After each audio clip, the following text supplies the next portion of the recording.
ang ikatlong impeachment complaint laban po kay Vice President Inday Sara sa opisina po ng House of Representatives Secretary General Reginald Velasco.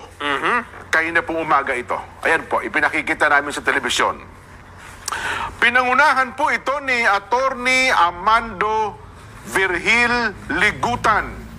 Siya po ang counsel ng complainants. Ang pag-sumite daw po ng naturang complaint, anya, inendurso po ang naturang complaint na Kamsur, Congressman Gabriel Bordado. Ngayon ko lang ulit narinig si Congressman Bordado. Ang ganda ng boss nito pag nagsalita na son. Mga kababayan. At ganun din po ni House Deputy Minority Leader at Aambis OWA Party List Representative Lex Anthony Colada. Sila po ang nag-endurso. Ang pag-endurso daw po ng House member ay kailangan kasi upang may consider na verified ang inihang impeachment complaint. Base po sa kopya ng complaint na ipinalisinta sa media, ang naging grounds o basihan para po sa kanilang inihang impeachment complaint laban po sa Vice Presidente ay ang culpable violation of the Constitution, panunuhol, graft and corruption, at betrayal of public trust. Ayan. Naalala mo, minsan, Nelson, nung nakasama natin last week si Kong Dante Marcoleta, baka may plano pang araw ata dyan, napaabutin pa yan ng 20 complaint. Ganun ba? Para ipinta ilagay sa isipan ng ating mga kabayan na marami talaga ang mga taong gustong ipa-impeach ang pangalawang Pangulong Inday Sara. Ang problema, kada impeachment, kada taon, isa lang impeachment complaint ang kailangang maisulong. Kaya nga ang gagawin dyan, malamang lalagumin yan kung talagang uusad. Again may tuturing na ba itong proseso na ito, no? Pagka umusad. Kasi ang nagtanong din ako sa ilang kakilate mga abogado. Tinanong ko nga dyan minsan si Abi Espejo ang dating dean ng New Era College of Law. Sabi niya, pwede namang tanggapin yan, Jen. Pero kailan po magsisimula ang day one? Pagka tinanggap. Di ba, pagtanggap, Kailan, sabi niya, hindi, pagka magsisimula, aywan ko lang, ipakitama kami, nung ating mga kaibigan, baka may mga abogado na nanonood ngayon. Magsisimula lang yan, day one yan, kapag na-endurso na, doon sa Justice Committee. Pagka tinanggap na nung committee, na-i-record na doon. At nasa kanila ng kamay. Kasi akala natin noong nakaraan, pagpasok sa Secretary General, akala natin day one na yun. Hindi pa pala yun. Pero bahagi ito ng proseso. Hindi naman ito gagawin kung hindi ito bahagi ng proseso. So kailangan talagang tanggapin. Sabi nga ng mga mababatas, at saka narinig ko na paliwanag ni Ginoong Reginald Velasco, hindi naman po namin pwedeng hindi tanggapin yan. Hindi naman pwedeng tanggihan namin yan kasi may nag-file May nag-file. At saka trabaho naman po talaga namin yan. Pero para yan po ay pausarin o gumalaw. It's another question. Yan ang isusunod na tanong natin dyan. Ang katanungan dyan ay susundin kaya? Andyan na, 3 na di ba? Ayan. Pero susundin kaya ng mga mambabatas ang payo sa kanila ng Pangulong Bongbong Marcos? Hindi ba? Kasi ngayon lang ako sa mga naunang pumirma yata puro party list group. Nauna makabayan, di ba? Ngayon, si Congressman Bordado ng Kamsur at saka isang party list din, Ambis OWA. Ayan. At ang nag-file. Ang nag-endorso. Nagkaroon pa ng signature campaign dyan, ha? Yun na, may mga gumapang. May mga gumapang. Kaya lang, mukhang campaign lang, pero walang signature na nakuha. Kasi nakikiramdam din yung mga mababatas. Tinanong daw nila, sino na ba pumirma? Kami na po pumirma. Bukod sa inyo. Meron pa bang... kami pa lang po. Sige, hintay muna ako. Lipat na sa isang opisina. Sir, ito na po yun. May pumirma na ba? Meron na po. Sino? Kami po lang po. Yung ibang wala pa po, naghintay pa. Sige, lipat ka muna sa iba. Para maging malinaw siya. Kung ang presidente ba ng Pilipinas ang tatanungin, yung kapapay lang. Ano bang tingin niya dyan sa mga naipile na yan? Ha? Mga grupo ng abogado, tsaka Oo. yung... Yung impeachment. Oo. Pangatlo na eh. yan. Tingnan nga natin. Mahal na Pangulo, sa tingin nyo, ano ba yung impeachment complaint na yan? Yung mga pinapile ngayon? Oh. Pang ano ba yan sa buhay natin?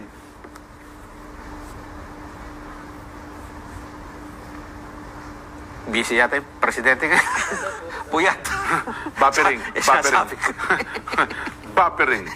Ako, sabi ko, iparirinig lang natin ulit sa kanila para maalala. Ulit. This does not make any difference to even one single Filipino life. So why waste time on this? What will happen to if somebody files an impeachment? It will tie down the House. It will tie down the Senate. It will just take up all the time. And for what? For nothing. For nothing. None of this will help improve a single Filipino life.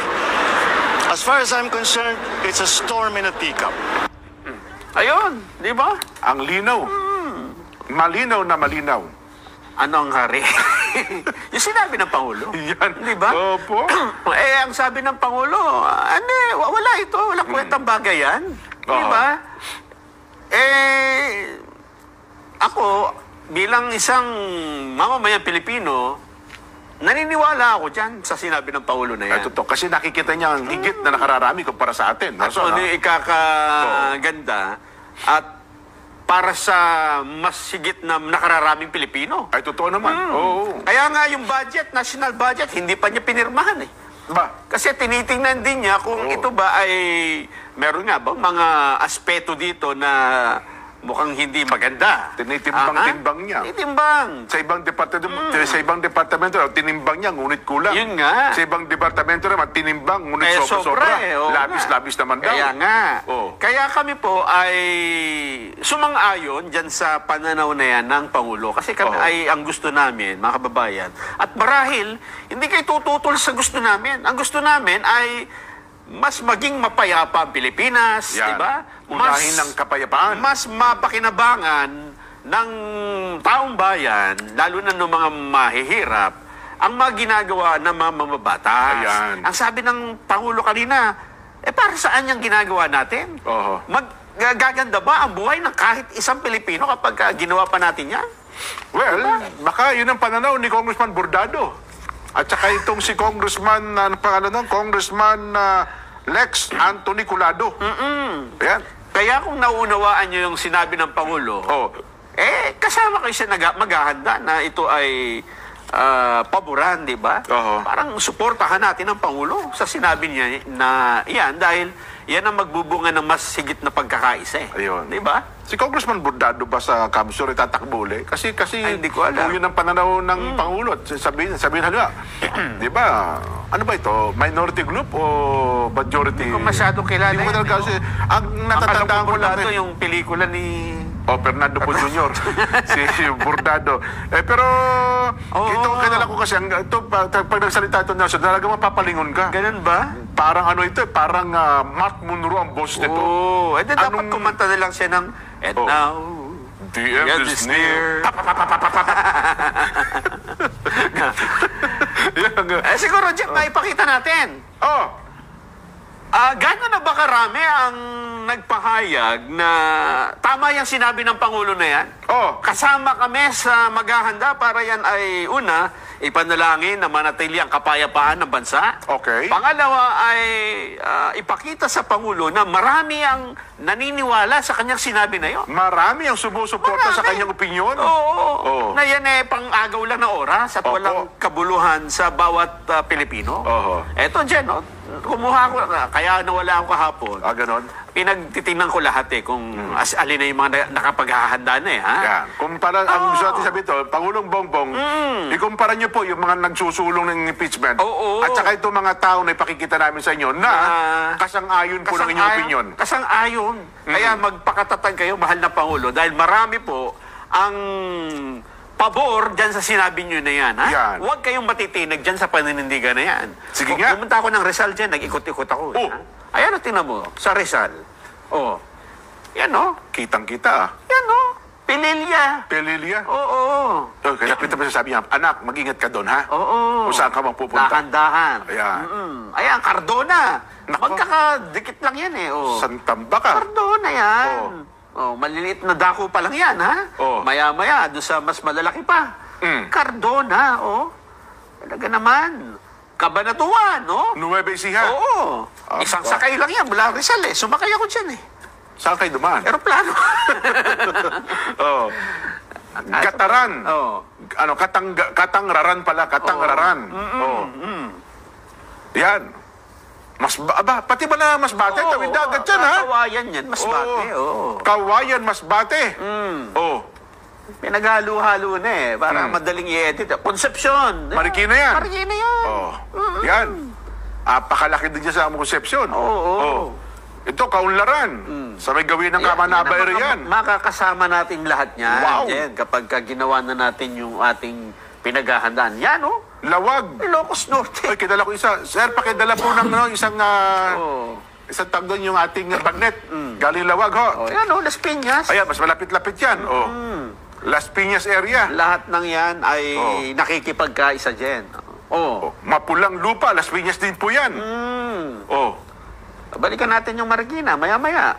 Oh, Ayan. parang, oh. Oh, parang Marikina. Oo, parang. Pero totoong sa Marikina yan. Ha? Yes po. Oh. Saan pa? Sa Bulacan dyan. Ayan, oh.